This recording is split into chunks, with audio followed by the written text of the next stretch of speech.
Okay, so I made a few videos where I said that this video is coming. That might sound delusional from a channel that only gets like, I don't know, 10 hits per video at best.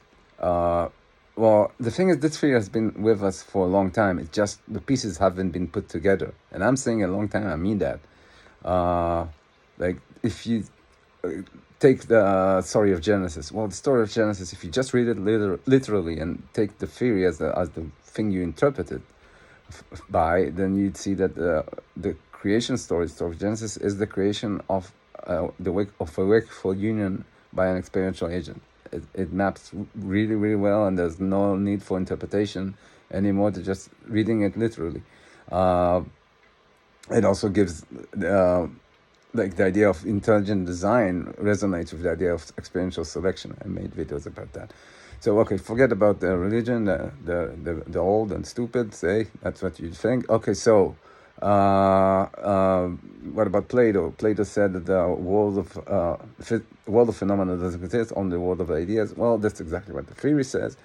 The world of phenomena, the physical world, that's just a reflection on the objective substrate of reality, or the fractal scape.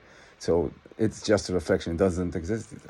Just like Plato said that the world of ideas exists. Well, the world of ideas is the experiential scape. It's the shared context. It's our shared context, and through the dimension of experience. So, and it exists. Only the things in it don't exist. But he was on the right path. Plato simply didn't know about quantum field theory yet. So, and if talking about the shared semantic context, this resonates with Noam Chomsky's universal grammar, the idea that there should be a universal grammar, just a repetition of the same idea and the same explanation why such a universal grammar would exist. It's the same experiential scape, same dimension of experience. If you move forward, now let's talk about, well, you can't forget about Descartes. I think, therefore I am. What is think? Think is an experiential movement. It basically says that philosophy should spore from, the foundational principle of philosophy should be experience. Move forward to Immanuel Kant. He had like the definition of beauty as the universal subjective universal. Well, that's the experiential scape again. That's the thing that the semantic context we all share. Okay, move forward. Let's say Nietzsche's will for power. Well, it's a fickle topic in Nietzsche's writing, but and it's always this and not that. And well, according to the theory, he was just talking about experiential dominance and the will for experiential dominance, which actually is the same thing, because to have for the will to want to stay in a body and intersect, for experience to want to intersect with a body, it has to have experiential dominance, otherwise it doesn't want to exist anymore. And actually Nietzsche had also his perspectivism, his epistemology, I think. So it's kind of coheres with the idea that reality is actually just the thing that experience perceives is not a physical reality, but rather perspective or hyper perspectives. That's what passes through an experiential intersection. And if I move forward, you have Freud, and Freud has said divided reality, the psyche to the id, the ego, and the superego. Well, the ego is you, the experiential agent, and it's the id. No, the ego is you. The id, well, that would be the subconscious. That's your power appears. I explain what in the topic of power brains, like shared experiential agents that share the same avatar as you. And then there is the superego, which is a shared subconscious, which you can call it. This is distributed power appears. And the idea that it coheres and it links with morality, and morality links with divinities. Well, it's because it's this. It's natural for divine entities to deal with what distributed powers deal when that's abstract.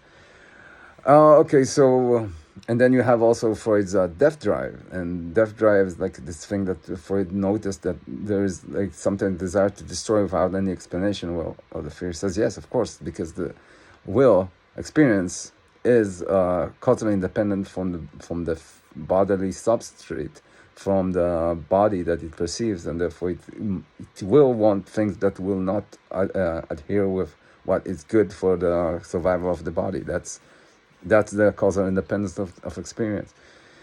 And if we're talking about Freud, then I guess thinking about, let's say, postmodernism, then postmodernism definitely coheres with ideas of the theory that everything is narrative, everything is a story. Yes, because we perceive all of experience is our, like all of sensations also stories, and that's what we perceive, and that's what's real for us because we are experience. Well, that's what's real for everyone. Now, if you move, okay, now consider Alfred North Whitehead's philosophy of process, where he describes reality as the combination of experiences of different experiential agents as a process. Well, that's kind of like word for word description of the Wakeford Union, and it just didn't have he insisted on the existence of the physical world to some extent, while Plato already argued that there isn't one, but I guess no one respected Plato at that time as much, or maybe I just didn't notice this, but or maybe I misunderstood. But then you have biocentrism, which is almost exactly word for the theory, except there's no metaphysics behind, no ontology, but the ideas are pretty much the same. And then you have this Stephen, I forgot his name, guy that says that that the physical world is computational, and yes, it is computational. I gave this explanation that that the body is a metaphor, like the video game metaphor, that the body is like a computer, and it's not that it's a computer, but it's simply that that it produces the physical reality, the reflection, according to the rules that it maintains through the prism, basically, that it is. So it's not exactly a computer, but it behaves like one. And if I'm talking about computers, I cannot forget about Robert Hoffman's description of consciousness as an interface. Perception as interface. Well, it fits well with the idea of experiential intersections as where perception, where perspectives are the interface between hyperperspectives, the interface between experience and the body, the objective substrate of reality, the fractal scape. And now the theory also, that it's poured from my understanding of the double-slit experiment, so it explains it pretty well, but it also explains quantum entanglement, for example, because there is no according to the theory, there are no distances between elements. The elements are already fictional, and there's one experience that perceives them, and that's the connecting element. That's what causes the entanglement, and also explains what happens to superposition, the collapse of wave function, all that. There's no wave function. It's just experience choosing this one thing or another through metatemporal evolution. I can go on, and this is just the tip of the iceberg. Now we're getting theories left and right every day from academia. Like every Tuesday, Wednesday, Thursday, I don't know. You have like someone making a PhD about consciousness, which is the most